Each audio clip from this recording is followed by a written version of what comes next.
મને એક રૂમ આખો મંદિરમાં બનાવી આલો, પણ ગોખલામાં મારો દીવો રાખજો ઝાલા, એવું કહે છે. શું કહું?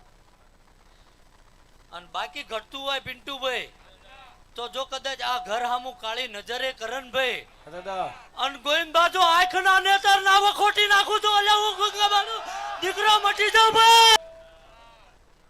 ઝાલા ચમ ભૂદેવ ખડ્યા છે કો હાલો.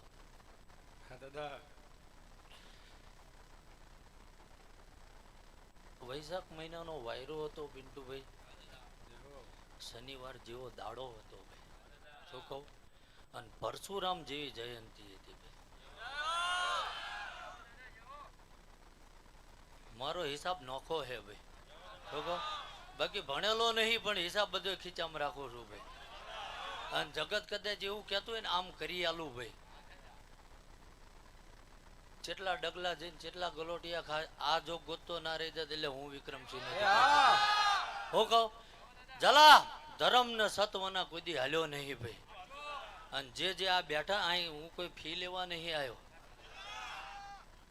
પણ મને એવી ખબર છે ભાઈ કે અહીંથી આંગળી કરું તો બહે માણા વ્યસન વાળું નીકળે ભાઈ. એટલે નાની ઉંમરમાં ઘરમાં દુઃખ ના આવે ભાઈ, તમારી પ્રજા દુઃખી ના થાય. અને ના પીવાની વસ્તુ તમે પીશો ભાઈ એટલે જિંદગીમાં તમારી કળની દેવી તમારી સામું મોઢું નહીં વાળે ભાઈ. ચમ કહું છું ઝાલા, નકર ગામમાં આટો મારીને આવ્યો એટલે બે મઢ છે ચૌહાણ ના ભાઈ, બે છે ને ભાઈ ઝાલા. અને એક તો જોઈ આવ્યો એટલે ગપ્પા મરાય નહીં ભાઈ, એક તો જોઈ આવ્યો હું ભાઈ. પણ ઝાલા આજ અહીં આવ્યો હું અને આ બધા બેઠા પ્રજા જ છે મારી ભાઈ. મેં પહેલા કીધું હતું અને રાજાનો ધર્મ છે ભાઈ કે જ્યાં લગીને પ્રજા કદાચ નોકરી ધંધે વ્યાપારેથી વળીને ઘેર આવીને એમની પ્રજાનું મોઢું જોઈને વાળું કરીને કુવે નહીં ભાઈ. જો જેનો જાગતો રાજા હોય એ કોઈ દી ના કુવે ભાઈ. એટલે ઝાલા જગતના રૂપિયા પૈસા માલ મિલકત ફલાણો એમ કે આ માલ દો આ માલ દો, તમારેથી ભાઈ અમારો દીવોય ના થાય ભાઈ. શું કહું? બાકી કોક દાડો આવીને મહિનો મારા રહોડે બેજે, મારો સાનો ખર્ચો છે એટલામાં તો તારું 2 વરા ઘર હાલે ભાઈ. એટલે તું શું હાલ ને અમારા મંદિર હાલે ભાઈ, એ હિસાબ નહીં હાલે હે. શું કહું? કોઈ એવું કહી દે કે અહીં આવડા ભાઈ હિસાબ રાખે, કોઈ નહીં. જીન ભાવે ઠેલા ભર્યા વાપરો અને હજુ ભરેલા કોથળા પડ્યા હે. તમને એમ હોય કાંડે જોર હે તો અમે બધા અહીંયા બેઠા એક આંટો મારો. શું કહો? અને ભોગાવાના ખારમાં જો કદાચ 3 દાડા ના ભટકાવરાવું તો એટલે મારું અહીં આવું નકામું પડે ભાઈ. એટલે ઝાલા બાલ ભૂમિમાં ખપી ગયેલો ધર્મ હું ભાઈ. શું કહો? પૂજાવા પાછો નહીં આવ્યો ભાઈ. પણ આ જગત ને અન્યાય થઈ છે તો સાચી વાત કોણ માંડશે ભાઈ. શું કહો? મારાથી રેવરાણું નહીં ભાઈ. બાકી બતાવો કે મેં તમને કોઈ દી એવું કીધું કે મારો દીવો મેલજો એમ. શું કહો? દિવાળીએ કદાચ તમારા ઘરે તેલ ખૂટે તો એટલે મારે અહીંયાથી લઈ જજો. શું કહો? પ્રજા હાટું કદાચ ના હોય તો એટલે વિક્રમસિંહ ના ઓટલા આવીને બેહજો ભાઈ. તમે ના જોઈ હોય જો એવી દિવાળી ના કરાવું તો એટલે મારી ભૂવા પાણીમાં ફેર પડે. જગત સામે હે અને જોતું હોય તપાસ કરવા આવવું હોય તો એ છૂટી એડ્રેસ આપી ભાઈ. આજકાલ કરતા 1.5 મહિનેથી રખડું ભાઈ, સવારમાં 5 વાગે ઘરે જવું. શું કહું? અને તોય ટિફિન લઈને મજૂરીએ જવું. એટલે કાલ આ બેઠા એવું ના કે ભાઈ કે ગાડીઓ લઈને ફરે હે ને એ તો બધું બોલાય. અરે મજૂરી કરવું હું ભાઈ. શું કહું? એટલે તમારે જેવો સાધારણ જ છું ભાઈ, કોઈ ચમત્કારી નહીં. પણ જો આ બેઠા એ હરેક જાગી જાય ને ભાઈ તો દુનિયામાં નકશામાં મારો ભારત નોખો હોય ભાઈ.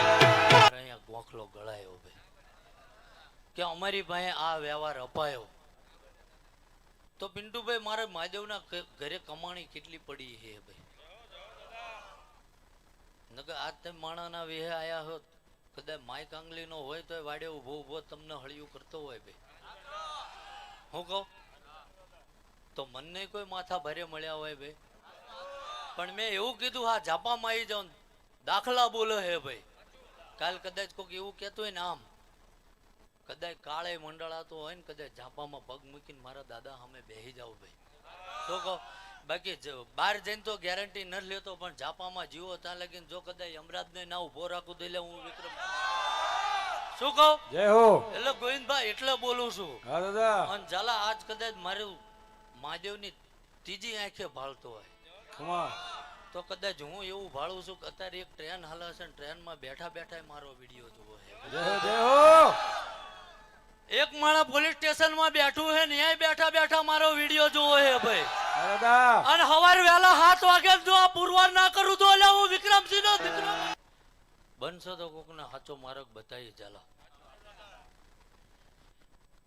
બાકી મારા નીતિ ધર્મમાં ક્યારેય ફેર પડ્યો નહીં મારો. જય હો દાદા. એટલે ગોવિંદભાઈ વધુ તો કહેતો નહીં, હા દાદા. પણ જો આજ આટલું ભાળી ગયો ને એ બોલીને એ હું ના બોલ્યો હોત ઝાલા તો આ પાપનું વજન મારા ઘરે લઈને જવાનું થાય. હા દાદા. એટલે કાલ આ વસ્તીને એવું ના થાય કે કદાચ ખોડિયારે જવાય તો જશું નહીં. આવવાનું જ છે ભાઈ. એ તમારેથી વેતે આગી પાછી નહીં. જય હો જય હો. હું કહું અને ગણીને 3 વરા બેસી જાઓ ભાઈ. શું કહું? દુનિયામાં તેજી અલગ મંદી હાલે એને મારે નથી ખબર ભાઈ, પણ ન્યાય નીતિ ધર્મે હાલો. શું કહો? બાકી તમારી હારે જો દુબળો વેપાર થવા દો મારું અહીંયા આવું નથી. અને ઝાલા જે બોલું એ બનાવી આલું છું ભાઈ. શું કહો? વિચારાવાના ગોવિંદભા વાયદા કરતો નહીં. હા દાદા. પણ જેટલો જેથી ઝાલા જનૂન ખાઈને વેતરી ખાધા હતા ને ગોવિંદભા, હા દાદા. એટલું જ હૃદય નબળું છે ભાઈ. હા દાદા. શું કહું કે હારું 9 વરા મારે આ જ હતું અને આજે કદાચ ગમે એવો માણસ બાકી કોક એમ કે ભાઈ અમારા ફલાણી ફેક્ટરી હાલે છે ને ફલાણા અમારા ઉદ્યોગ છે તો કોઈ એની માટે મારો દરવાજો ના ખુલે. હા દાદા. પણ કદાચ સામે ચીથરું કદાચ હગું ના રહ્યું હોય ખમા. અને ગરીબમાં ગરીબ માણસ જો કદાચ મારા ઝાપા સામે આટો મારતો ને તો પેલા હું કહું એને બોલાવો ભાઈ. ચમ પિન્ટુ ભાઈ કે પૈસા વાળો તો ચેક પૈસા નાખીને જોરાઈ લે છે ભાઈ, ગરીબ માણસ ક્યાં જશે? ખમા ખમા બાપ. એટલે ગોવિંદભા વધુ તો કહેતો નહીં. હા દાદા. અને મારે કઈક મારા મહાદેવના ઘરે લખાવવું પડે ભલા માણા. હા દાદા. બાકી જો કદાચ અહીંયા પૂછવાની જરૂર ના હોય ને તો જગતમાં કશું બાકી ના રહેવા દો. ખમા. હું કહું પણ હું મજબૂર છું ભાઈ, કારણ કે ઝાલા દુઃખ હોય તો મારો રામ 1000 વાર ભાગ કરે, કોઈના કરમમાં ભાગ ના થાય. હા દાદા. એટલે ઝાલા જે કરશો કરતી વખતે તમે એકલા ધસતા હશો ભાઈ, અને જ્યારે ભોગવવાના થઈ જાય ને તો આખું જગત ઊભું વસ્તુ હોય ભાઈ. ભોગવ એટલે વળી જવામાં મજા ભાઈ.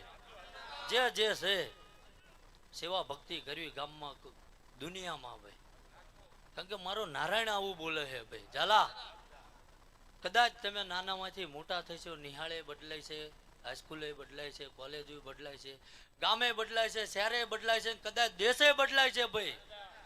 શું કહું? પણ દુનિયાના છેડે જઈશો ને ભાઈ ગોવિંદભા લોહી ના ગુણ નહીં બદલાય આવું મારો નારાયણ બોલે છે ભાઈ. ઓ